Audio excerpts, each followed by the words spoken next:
পাঠাইতে এই যে রিজিকটা এটা কি সম্মানের নাকি অসম্মানের? সম্মানের। কিসের?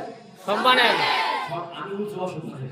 সম্মানের রিজিক দেখছেন কিভাবে সম্মান দেন নাই? এই কোরআন যার ভিতরে যায় সে আলোকিত হয়ে যায়, ধরে বলেন ঠিক কিনা? তাহলে কোরআন ওয়ালা কোরআন যার ভিতরে যায় তাকে সালাম করে মানুষ কিসের কারণে? কিসের কারণে? কোরআনের কারণে। কিসের কারণে? কিন্তু যারা নেতা তাদের আবার দেখবেন মহব্বত ভালোবাসা কোরআনের কারণে করে। এমন কিছু লোক আছে যারা কাউকে মহব্বত করে ডরে, আবার কাউকে মহব্বত করে অন্তরে, ঠিক কিনা? একটা আছে ডরের মহব্বত আর একটা আছে সত্যিকারের মহব্বত। হাজ্জাজ বিন ইউসুফের নাম শুনছেন আপনারা? এই লোক একটা খুব খারাপ রাজা আছে। সে একদিন বোরকা পরে মুখের মুখটাকে এই কৃষি জায়গা দেখেছে খবর নেওয়ার জন্য। হ্যাঁ, যে বাচ্চা দেশ চালায় বাংলা উঠে দাও। সে কৃষি এলাকায় গিয়ে এক লোকের কাছে গেছে, গিয়া বলতেছে তার দিছে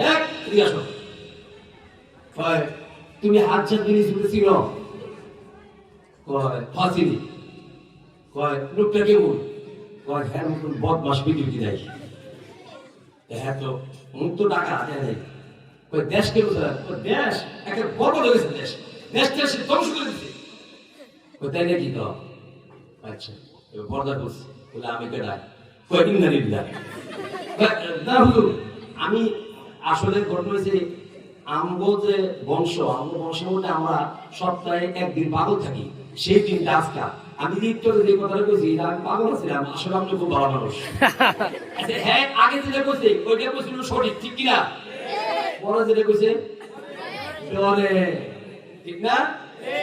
আমার বন্ধু আমার কোরআনের আলো যার ভিতরে চলে যায় সে আখলাক তার সুন্দর হয়ে যায়, ব্যবহার সুন্দর হয়ে যায়। কোরআনের আলো যাওয়ার কারণে তার ঈমান মজবুত হয়ে যায়, যারা বলেন ঠিক কিনা? মুসআব ইবনে উমাইর রাদিয়াল্লাহু আনহু অনেক ধনী ব্যক্তি ছিল, অনেক টাকা পয়সা ছিল, ধন দৌলত ছিল।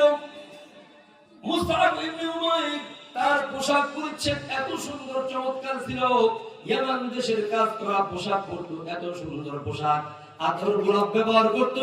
মক্কা মদিনার যেই গলি দেয়া যেত ওই গলি দেয়া তার আতরের ঘ্রাণ বাতাসে বইতে থাকতো।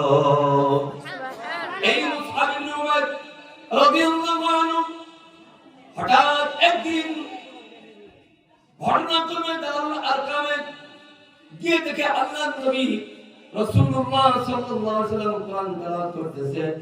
উনি কোরআন তেলাওয়াত